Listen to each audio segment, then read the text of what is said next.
প্রতিদিনের মতোই ভোরে ফুল তুলতে বেরিয়েছিলেন নদিয়ার শান্তিপুর থানার নৃসিংহপুর মধ্য কলোনির বাসিন্দা সরস্বতী দে।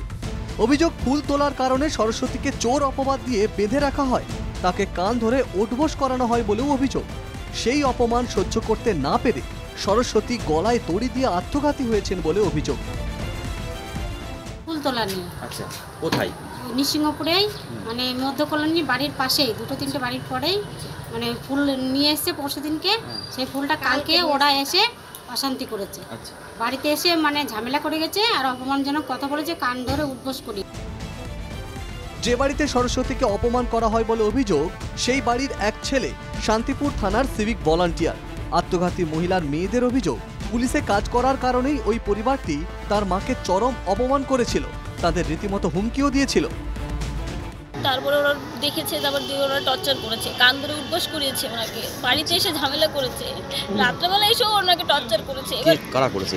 ওই মিলন করাতির বাড়ির লোকজন, ওরা সবাই দিয়ে ওই মানসিক টর্চারে গলা ধরে দিয়েছে না, ওরা এসে খুন করেছে, আমরা ঠিক বলতে পারবো না। ফুল তুলতে গেছিল আমার মা মিলন করাতি অসীম করাতির বাড়িতে। এবার সেইখানে সেটা ভোরবেলার দিকে, ওই 4-5টার দিকে, সেইখানে ফুল তুলতে গিয়ে ওরকম ধরে বেঁধে আমার মাকে ধরে বেঁধেছিল, কান ধরিয়েছিল, প্লাস বেঁধে রেখেছিল।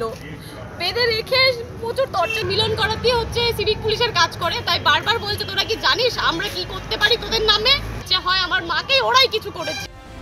আত্মঘাতী মহিলার মেয়েদের বিরুদ্ধে পাল্টা মারধরের অভিযোগ করেছে অভিযুক্ত সিভিক পুলিশের পরিবার।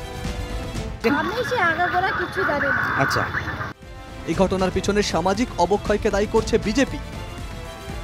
আরে সিভিক ভলেন্টিয়ার কারা? সিভিক ভলেন্টিয়ার হচ্ছে তৃণমূলের আশ্রিত কিছু হুডলুম। সব সিভিক ভলেন্টিয়ার এরকম বলার প্রয়োজন নেই। একজন থানার আইসি বলছেন যে সিভিক ভলেন্টিয়ার্সরা আমার কথা শোনে না, ওদের কাছে যে আগ্নেয়াস্ত্র আছে আমার থানায় সেটা নেই। আইন আইনের পথে চলবে, দোষ করলে কেউ পার পাবে না বলছে শাসক দল। পুলিশ সক্রিয় আছে, প্রশাসন বিষয়টাকে দেখছে, যদি দোষী কেউ ব্যক্তি হয় তার বিরুদ্ধে উপযুক্ত শাস্তি নেওয়ার জন্য আমরা আবেদন জানিয়েছি ইতিমধ্যে এবং শাস্তির দাবি করছি। অভিযুক্ত সিভিক ভলান্টিয়ারকে আটক করে ঘটনার তদন্ত শুরু করেছে শান্তিপুর থানা। অভিযুক্তের কঠোর শাস্তির দাবি করছেন এলাকার মানুষ। রানাঘাট থেকে অনুপ কুমার মণ্ডলের রিপোর্ট, NKTV বাংলা।